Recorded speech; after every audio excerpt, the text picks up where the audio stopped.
Hi guys, स्वागत है आपका मेरे YouTube चैनल पर। गाइज आज हम लोग क्लास 12th फिजिक्स से मोस्ट इम्पॉर्टेंट 72 ऑब्जेक्टिव क्वेश्चन और आंसर पढ़ेंगे, वो भी सॉल्यूशन के साथ। गाइज इस वीडियो में बताए गए सभी ऑब्जेक्टिव प्रश्न अत्यंत महत्वपूर्ण हैं, क्वेश्चन बैंक से लिए गए हैं। आप इन सारे प्रश्नों को अच्छा से याद कर जाएं और अपने नोटबुक में जरूर लिख लें, क्योंकि इस वीडियो में बताए गए क्वेश्चन में से निश्चित रूप से 10 से 12 प्रश्न आपके परीक्षा में आएंगे ही आएंगे। तो चलिए हम लोग ज़्यादा समय बर्बाद नहीं करते हैं, शुरू करते हैं आज का यह इम्पॉर्टेंट क्लास।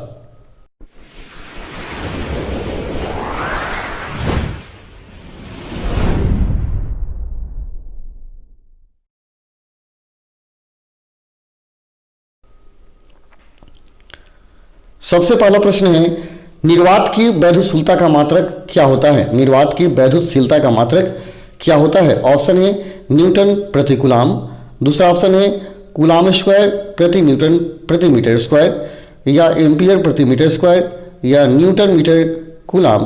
तो आपका आंसर हो जाएगा option number B, coulomb square प्रति न्यूटन प्रति मीटर स्क्वायर। आपका ऑप्शन नंबर बी सही है।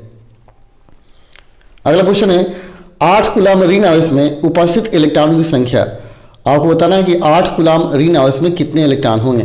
तो देखिए, एक इलेक्ट्रॉन पर आवेश होता है 1.6 इंटू 10⁻⁻19 कूलाम, ठीक है। अतः एक कूलाम बराबर क्या हो जाएगा? 1/1.6 इंटू 10⁻⁻19 हो जाएगा। एक कूलाम बराबर हो जाएगा। आपको निकालना है 8 कूलाम, तो हम क्या करेंगे? 8 से मल्टीप्लाई कर देंगे, तो मल्टीपुल 8 तो हो जाएगा 80/, ये दशमलव नीचे जो है 1.6 है, ऊपर चला जाएगा तो 80/, हो गया 16 इंटू 10⁻⁻19। 18 को 16 से काट देंगे, 5 मरतबे कट जाएगा, तो आ जाएगा आपका 5 इंटू 10⁻19 कूलाम, यानी जो कि ऑप्शन नंबर ए में दिया गया है। अतः आपका ऑप्शन नंबर ए सही है, ठीक है। ऑप्शन ए आपका सही है। आप ध्यान से बनाएं और जिस क्वेश्चन में कंफ्यूजन हो आप कमेंट में लिखें, मैं आपको बताऊंगा फिर से। अगला क्वेश्चन है, वैद्युत क्षेत्र की तीव्रता का मात्रक क्या होता है? या वैद्युत क्षेत्र का मात्रक क्या होता है, ये आपको बताना है। ऑप्शन है न्यूटन प्रति मीटर, न्यूटन प्रति कूलाम, न्यूटन प्रति जूल, या कूलाम प्रति न्यूटन। तो आपका आंसर हो जाएगा ऑप्शन नंबर बी, न्यूटन प्रति कूलाम होता है वैद्युत क्षेत्र की तीव्रता का मात्रक। आपका ऑप्शन नंबर बी सही है। अगला है, +1 माइक्रोकूलाम तथा +4 माइक्रोकूलाम के दो आवेश एक दूसरे से कुछ दूरी पर वायु में स्थित हैं, उन पर लगने वाले बलों का अनुपात क्या होगा? तो देखिए, दो आवेश हैं, यहाँ दो आवेश दिए गए हैं, एक +1 माइक्रोकूलाम, एक ठो दिया है +4 माइक्रोकूलाम, और दोनों वायु में स्थित हैं। तो उन पर लगने वाले बल, यानी यह अगर हम इसको C1 मान लेते हैं आवेश, इसको C2 मान लेते हैं, तो इसके द्वारा इस पर बल लगाया जाएगा C2 पर, और C2 के द्वारा C1 पर फोर्स लगाया जाएगा। तो प्रथम फोर्स को F1 मान लीजिए, दूसरे फोर्स को मान लीजिए F2। तो यह जो प्रथम बल है, जितना बल दूसरे पर लगाएगा उतना ही बल दूसरा प्रथम पर लगाएगा, कि दोनों आवेश क्या वायु में स्थित हैं। यानी दो आवेशों के बीच जो लगने वाली बल होगी सेम होगी, ठीक है, सेम होगी। अतः दोनों का जो अनुपात होगा 1:1 हो जाएगा, ठीक है। यानी दो आवेश हैं, देख लीजिए, जितना बल से ये खींचेगा उतना ही बल से क्या होगा, ये भी खींचेगा। अतः दोनों आवेशों के बीच लगने वाला जो बल होगा इक्वल होगा, और अनुपात हो जाएगा 1:1। आपका ऑप्शन नंबर सी सही हो जाएगा, ठीक है। अगला है, वैद्युत क्षेत्र ई में पी आघूर्ण वाले द्विध्रुव पर लगने वाला बल आघूर्ण क्या होगा? यह फॉर्मूला है, याद कर लें। यहाँ वैद्युत क्षेत्र ई दिया गया है और पी क्या है? द्विध्रुव आघूर्ण है, तो उस पर लगने वाला बल आघूर्ण का मान बताना है। तो बल आघूर्ण अगर हम निकालना चाहते हैं तो बल आघूर्ण बराबर हो जाएगा P vector into E vector, P vector into E vector. तो देख लीजिए किस ऑप्शन में है, ऑप्शन नंबर बी में आपका दिया गया है। तो आपका ऑप्शन नंबर बी है, बल आघूर्ण बराबर P vector into E vector हो जाएगा, जो ऑप्शन नंबर बी आपका सही है।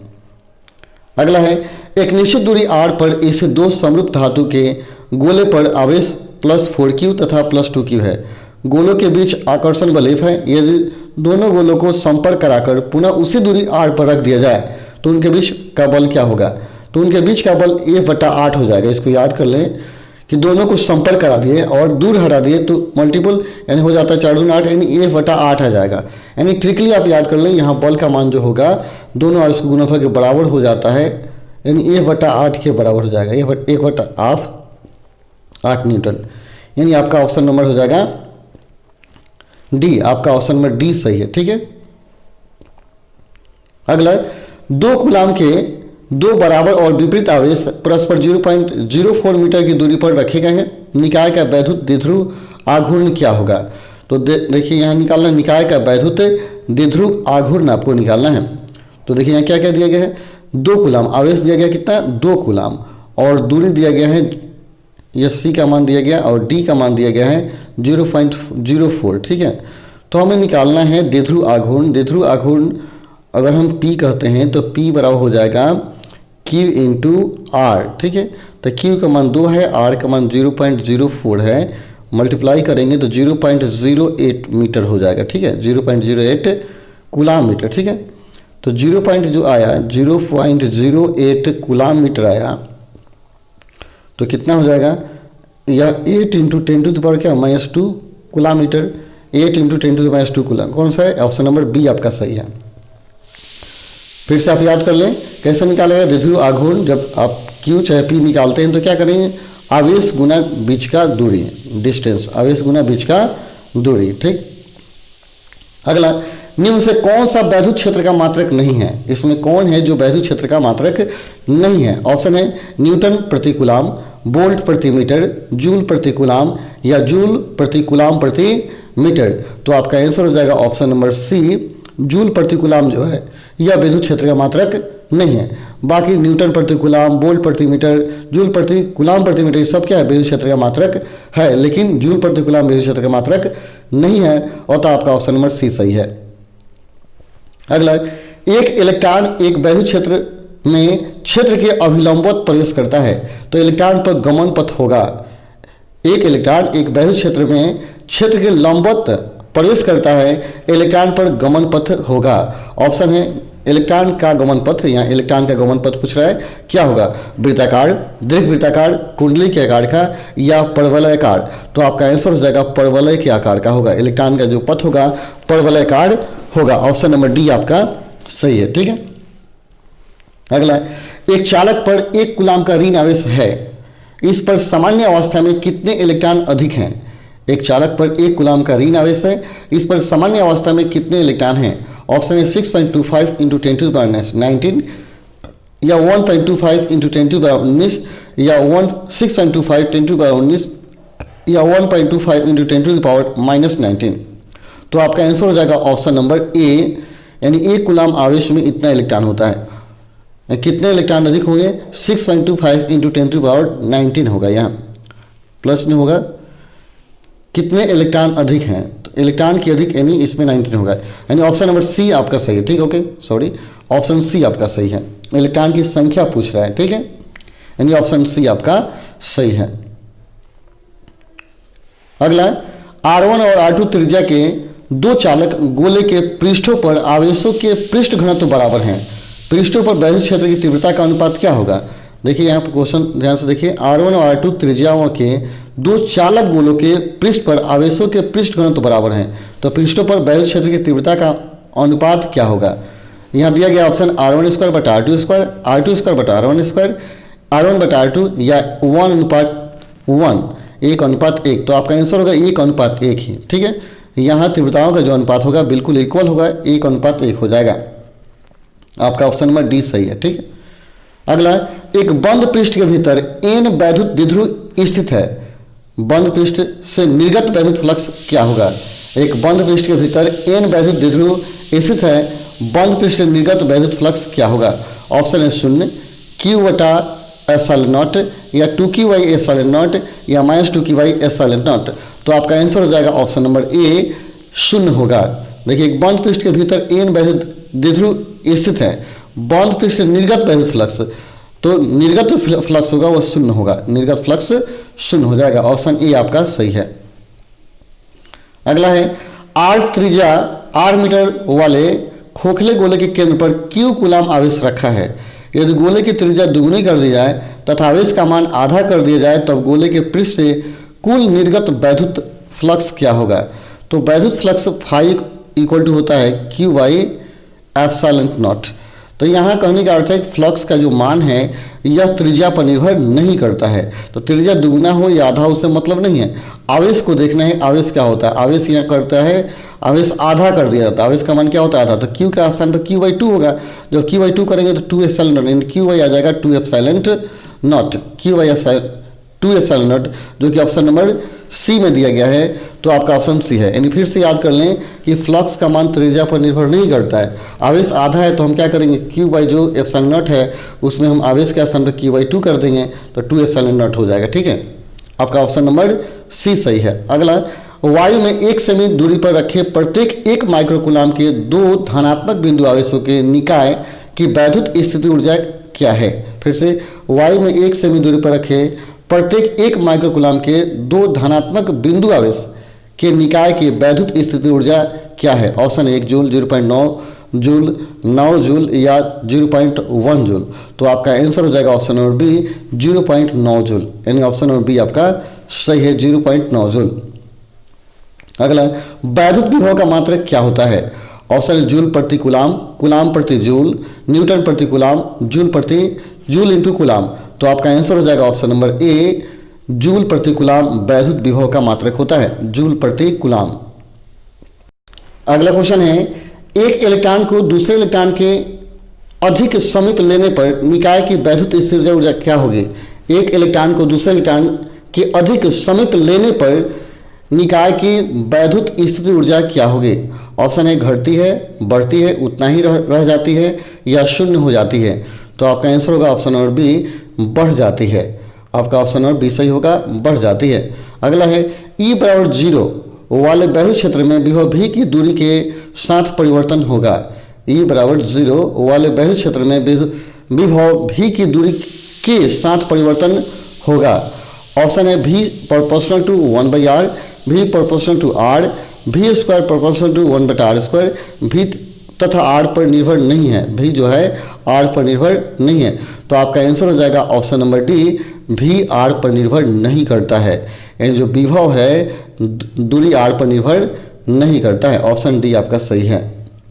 अगला है, एक इलेक्ट्रॉन वोल्ट ऊर्जा का मान कितना होता है। एक इलेक्ट्रॉन वोल्ट ऊर्जा का मान कितना होता है। ऑप्शन 9.6 इंटू 10⁻19, 1.6 इंटू 10⁻19, 1.6 इंटू 10⁻31 या 9.6 इंटू 10⁻31। तो आपका आंसर हो जाएगा ऑप्शन नंबर बी यानी 1.6 इंटू 10⁻19। यह एक इलेक्ट्रॉन वोल्ट का मान है जिसको ईवी से भी इंडिकेट करते हैं, जो एक इलेक्ट्रॉन के आवेश के बराबर होता है। ठीक है, ये इलेक्ट्रॉन वोल्ट क्या है, ऊर्जा का मात्रक है।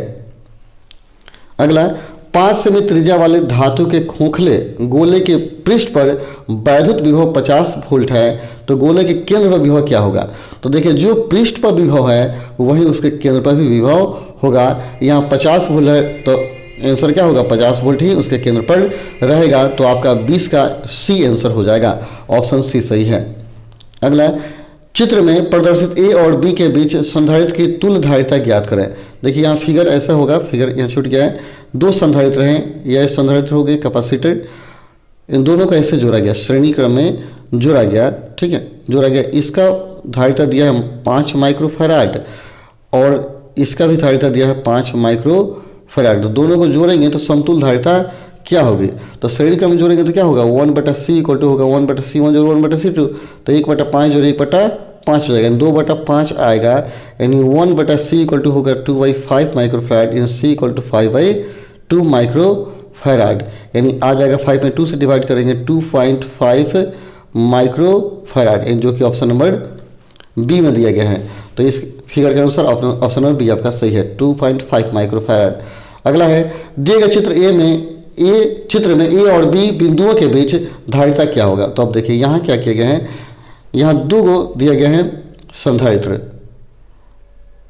ठीक है, ऐसे संधारित्र दिया गया है और इसको समानांतर क्रम में जोड़ा गया है, इसे समानांतर क्रम में जोड़ा गया है। ठीक है, और यहाँ इसकी धारिता एक का 2 माइक्रोफैराड दिया हुआ है और दूसरा भी दिया है 2 माइक्रोफैराड। तो अब समतुल्य धारिता का मान पूछता है क्या होगा। तो समानांतर क्रम में जुड़े हैं तो हम क्या करेंगे 2 + 2 कर देंगे, यानी 4 माइक्रोफैराड हो जाएगा। 4 माइक्रोफैराड जो कि ऑप्शन नंबर ए में दिया गया है। आप फिगर बना लेंगे ध्यान से, यानी इसका आंसर हो जाएगा 4 माइक्रोफैराड। ठीक है। अगला, एक गोलीय चालक की धारिता 1 माइक्रोफैराड है, उसकी त्रिज्या क्या होगी। यहाँ धारिता दिया गया 1 माइक्रोफैराड, तो सी बराबर क्या होता है 4 pi epsilon naught into r. तो त्रिज्या आर पूछता है तो आर इक्वल टू क्या होगा C/4 पाई एप्सिलॉन नॉट हो जाएगा। तो धारिता सी का मान दिया गया 1 माइक्रोफैराड और 4 पाई एप्सिलॉन नॉट का मान क्या होता है 9 × 10⁻9। तो देखिए इसको लिखेंगे 1/4 पाई एप्सिलॉन नॉट इंटू सी। तो हम रख देंगे 1/4 पाई एप्सिलॉन नॉट का मान 9 × 10⁻9 और सी का मान हो गया 1 माइक्रोफैराड है, तो फैराड में बदले 10⁻6 फैराड हो जाएगा। ठीक है। तो हो जाएगा 9 × 10⁻6 सब्सट्रैक्ट हो जाएगा 10⁻3 आपका हो जाएगा आर का मान इतना मीटर होगा। जब इसको किलोमीटर बदलेंगे तो 11 से डिवाइड कर देंगे तो आ जाएगा 9 किलोमीटर। 9 किलोमीटर जो कि ऑप्शन नंबर सी है, आपका सी सही है। अगला, 100 माइक्रोफैराड धारिता वाले संधारित्र को 10 वोल्ट तक आवेशित करने पर उसमें संचित ऊर्जा क्या होगी। यानी 100 माइक्रोफैराड धारिता वाले संधारित्र को 10 वोल्ट तक आवेशित करने पर उसमें संचित ऊर्जा, तो देखिए संचित ऊर्जा अगर यू करते हैं तो यू बराबर होता है 1/2 इंटू CV² 1/2 CV²। सी का मान क्या है 100 माइक्रोफैराड है, तो फैराड मतलब 10⁻100 हो जाएगा फैराड। अभी 10 वोल्ट है, 10 का स्क्वायर 100 हो जाएगा।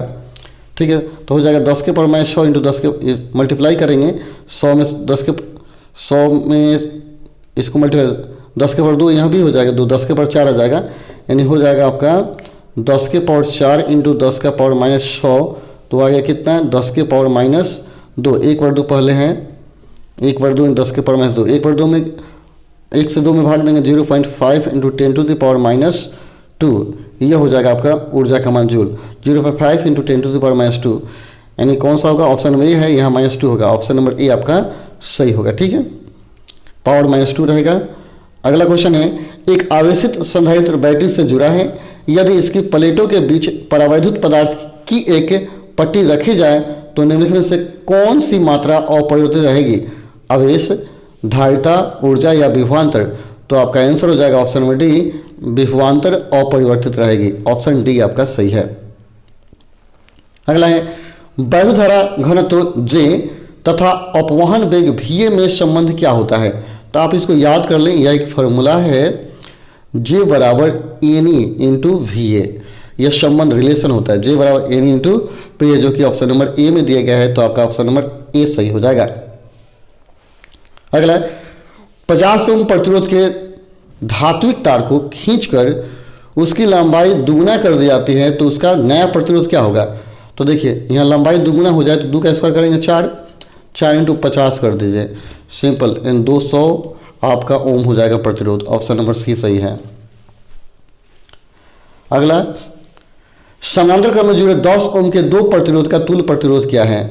तो समानांतर क्रम में जुड़ा है तो 1/R इक्वल टू हो जाएगा 1/10 प्लस 1/10 एंड 2/10 होगा, यानी 1/5 हो जाएगा। तो R का मान 5 ओम होगा, R बराबर हो जाएगा 5 ओम। आपका आंसर हो जाएगा ऑप्शन नंबर ए। अगला, विशिष्ट प्रतिरोध का मात्रक है, विशिष्ट प्रतिरोध का मात्रक क्या होता है ये बताना है। तो आपका आंसर होगा ओम मीटर। याद रखें, विशिष्ट प्रतिरोध का मात्रक होता है ओम मीटर।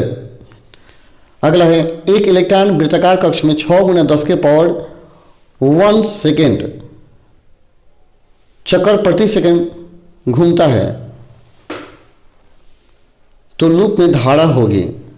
तो लूप में धारा होगी। एक इलेक्ट्रॉन वृत्ताकार पथ में 6 × 10⁻15 चक्कर प्रति सेकंड, या 10⁻15 है, ठीक है, 10⁻15 चक्कर प्रति सेकंड घूमता है तो लूप में धारा क्या होगी। मैंने से पढ़ लीजिए, एक इलेक्ट्रॉन वृत्ताकार कक्ष में 6 × 10⁻15 चक्कर प्रति सेकंड घूमता है तो लूप में धारा क्या होगी। ऑप्शन है 5 milliampere, 0.96 milliampere, 10 milliampere, या इनमें से कोई नहीं। तो आपका आंसर हो जाएगा option number B, 0.96 milliampere होगा। ठीक है। अगला क्वेश्चन है, किरचॉफ के धारा का नियम किसके संरक्षण के परिणाम स्वरूप है। किरचॉफ का धारा का नियम किसके संरक्षण के परिणाम स्वरूप है, ऊर्जा का, संवेग का, द्रव्यमान का, या आवेश का। तो आपका आंसर हो जाएगा ऑप्शन नंबर डी। ये आवेश के संरक्षण का सिद्धांत है, धारा का जो नियम प्रथम नियम है आवेश संरक्षण के सिद्धांत पर आधारित है। ऑप्शन डी सही है। अगला, एक प्राथमिक सेल का वैद्युत वाहक बल 2.4 वोल्ट है। इस सेल को जब लघु परिपथ के क्रम में जोड़ देते हैं तो 4 एम्पीयर वैद्युत धारा प्राप्त होती है। सेल का आंतरिक प्रतिरोध क्या होगा? एक प्राथमिक सेल का वैद्युत वाहक बल 2.4 वोल्ट है। इस सेल को जब लघु परिपथ के क्रम में जोड़ देते हैं तो 4 एम्पीयर वैद्युत धारा प्राप्त होती है। सेल का आंतरिक प्रतिरोध क्या होगा? तो आपका आंसर हो जाएगा ऑप्शन नंबर सी, यानी 0.6 ओम की धारा प्राप्त होगी। यानी आप देख लीजिए, यानी 2.4 बटा करेंगे 4 तो 0.6 आएगा। 6 ओम क्या होगा? इसका आंतरिक प्रतिरोध होगा। ठीक है। अगला, एक बैटरी जिसका वैद्युत वाहक बल 5 वोल्ट तथा आंतरिक प्रतिरोध 2 ओम है, एक बाहरी प्रतिरोध से जुड़ी है। यदि परिपथ में धारा 0.4 एम्पीयर हो तो बैटरी के ध्रुवों की वोल्टता क्या होगी? ध्रुवों की वोल्टता क्या होगी? ऑप्शन है 5.2 वोल्ट, 4.2 वोल्ट, 5.8 वोल्ट या 4.8 वोल्ट। तो आपका आंसर होगा ऑप्शन नंबर बी, 4.2 वोल्ट होगा, 4.2 वोल्ट। अगला है, चुंबकीय क्षेत्र का मात्रक क्या होता है? चुंबकीय क्षेत्र का मात्रक क्या होता है? वेबर प्रति मीटर या वेबर प्रति मीटर, दूसरा वेबर, तीसरा वेबर मीटर। तो आप आंसर याद रखें, वेबर प्रति मीटर स्क्वायर होता है। वेबर प्रति मीटर स्क्वायर होता है, जो कि ऑप्शन नंबर ए में दिया गया है। चुंबकीय क्षेत्र का मात्रक होता है वेबर प्रति मीटर स्क्वायर। ठीक है। अगला है, किसी एक समान चुंबकीय क्षेत्र में एक इलेक्ट्रॉन क्षेत्र के लंबवत प्रवेश करता है तो इलेक्ट्रॉन का पथ होगा। किसी एक समान चुंबकीय क्षेत्र में एक इलेक्ट्रॉन क्षेत्र के लंबवत प्रवेश करता है तो इलेक्ट्रॉन का पथ क्या होगा? ऑप्शन वृत्ताकार, दीर्घवृत्ताकार, रेखीय या परवलयाकार। तो आपका आंसर हो जाएगा ऑप्शन नंबर ए, वृत्ताकार होगा, वृत्ताकार। ठीक है। अगला है, समान चुंबकीय क्षेत्र बी में एक इलेक्ट्रॉन आवेश ई नियत वेग भी से चुंबकीय क्षेत्र के समानांतर गमन करता है। इलेक्ट्रॉन पर लगने वाला बल होगा। आपको बताना है कि इलेक्ट्रॉन पर कितना बल लगेगा। तो आपका आंसर हो जाएगा 0 बल लगेगा। ऐसी स्थिति में इलेक्ट्रॉन पर 0 बल लगता है। अगला क्वेश्चन है, यदि आवेशित कण का वेग दुगुना कर तथा चुंबकीय क्षेत्र का मान आधा कर दिया जाए तो आवेश के मार्ग की त्रिज्या होगी। ऑप्शन 2 गुनी, 4 गुनी, 8 गुनी या 10 गुनी। तो आपका आंसर हो जाएगा ऑप्शन नंबर बी, 4 गुनी हो जाएगी, 4 गुनी हो जाएगी। अगला क्वेश्चन है, एक चुंबकीय क्षेत्र उत्पन्न किया जा सकता है। एक चुंबकीय क्षेत्र किसके द्वारा उत्पन्न किया जा सकता है? ऑप्शन है केवल गतिमान आवेश द्वारा, केवल बदलते वैद्युत क्षेत्र के द्वारा, दोनों के द्वारा या उपयुक्त में किसी के द्वारा नहीं। तो आपका आंसर हो जाएगा ऑप्शन नंबर ए, केवल गतिमान आवेश के द्वारा चुंबकीय क्षेत्र उत्पन्न किया जा सकता है। तो चलिए गाइस, आज हम लोग इतना ही रहने देते हैं क्योंकि वीडियो बहुत ज़्यादा लंबा हो जाएगा। आप इतने प्रश्नों को अच्छा से याद करें, फिर अगले वीडियो में हम लोग बाकी के प्रश्नों को देख लेंगे। तब तक के लिए धन्यवाद। जय हिंद, जय भारत।